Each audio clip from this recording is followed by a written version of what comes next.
Greetings, and welcome to A Year of Movies, a Planet Geek production. For this project, we are using the Ivan Walters reference book of 365 films to watch on the day they happened. Each day, we watch a movie associated with the date we are watching it on.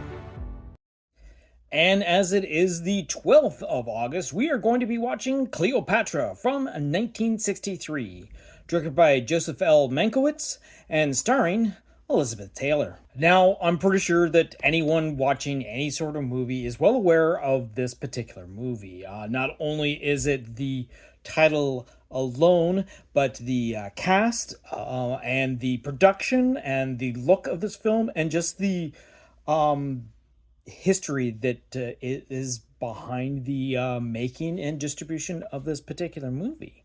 I have seen this movie a very small handful of times. This is one of those movies that definitely has to be seen at least once. However, this is the first time that I am actually seeing the full longer version of the movie. Previously only seen the 3 hour and 14-minute version. So this will be technically the first time seeing this version, but I have seen the movie, like I said, about maybe twice prior to this, and it has been quite a while since my last watch. And as I had already mentioned, not only does this movie star Elizabeth Taylor, but it also stars Richard Burton, Rex Harrison, Carol O'Connor, Roddy McDowall, Martin Landau, Hume Cronyn, and Andrew Keir. This lengthy, sprawling, spectacular love story depicting Cleopatra's manipulation of Julius Caesar and Mark Antony, whereas it's Elizabeth Taylor as Cleopatra and Rex Harrington as Julius Caesar, where we also then have Richard Burton as Mark Antony in her ill-fated attempt to save the Egyptian Empire.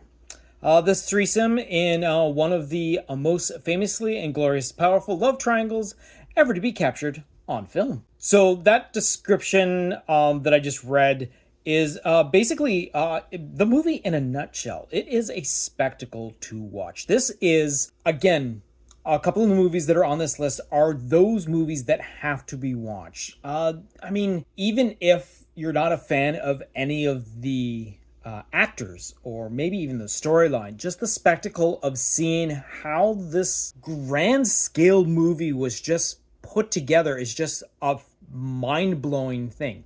And we're dealing with 63, so everything you see is practical. Everything is built from the ground up.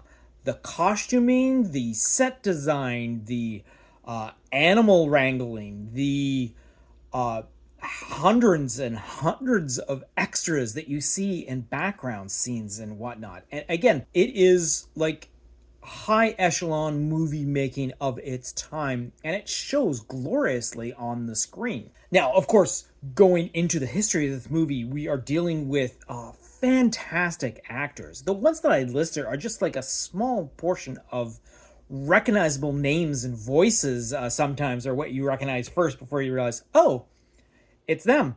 But again, this is a epic movie and its length is long. For this particular viewing, I actually broke this movie into 3 parts. I woke up early to watch as much of it as I could before I had to leave for work. I then, on my lunch break, watched another good 40 minutes of this program and then was able to come back to cap off the last hour and 40 minutes to finally watch this entire movie. Now, in one sitting, definitely would be a different experience, and of course a portion of it seen on my phone wasn't really the way this movie is supposed to be seen, but because I had seen it prior to this, a lot of it was just more of a refresher of what I hadn't seen. Now, the difference between the version that I had seen prior and the extra version, there is a little more of the storytelling. There is a little more of early Cleopatra. She's introduced in the movie at a certain point, but in this extended version, we have some more sequences where they pre-introduce her than what we see in the full version. Did a quick little research, and it turns out that they originally were going to make two movies out of this. They were going to have like the Julius Caesar and Cleopatra movie, and then the Mark Antony and Cleopatra movie, and then they were going to be each about 3 hours each. Producers got involved and said, no, it's got to be one, but apparently they did a lot of chopping up just to get it out there. So when this movie originally premiered in 63, it actually was the full 4-hour version. It was then reduced in size for regular distribution. So for a long time, it was just this version that everyone saw. And in comparison, there is not very much different, but if you're paying attention, you will notice it. I mean, first time watch, you're not going to notice a couple of differences. But again, we are dealing with almost 40-ish minutes of extra footage. And again, the coupling of Elizabeth Taylor and Richard Burton shows in every single scene that these two are on screen together. Definitely in a relationship that they were at the time just shows up on the screen beautifully. And like I said, we're dealing with fantastic actors, like Rex Harrington as Julius Caesar does a fantastic job, and several of the other, like I said, names of like Carol O'Connor and Roddy McDowall are just like so fun to watch in a different context than you're used to seeing them in. But again, a very enjoyable movie, no matter which version you're seeing. And it is according to history that after Anthony kills himself, Cleopatra commits suicide on August 12th, 30 BC, when she learns that Octavian, played by previously mentioned Roddy McDowall, plans to drag her back to Rome to grace his triumphal parade. And that actually happens in the extended version at 3 hours and 57 minutes into this 4-hour and 6-minute movie. And when it came to the Academy Awards for that particular season, it actually ended up winning for Best Cinematography, Best Art Direction, Best Costume Design, and Best Visual Effects.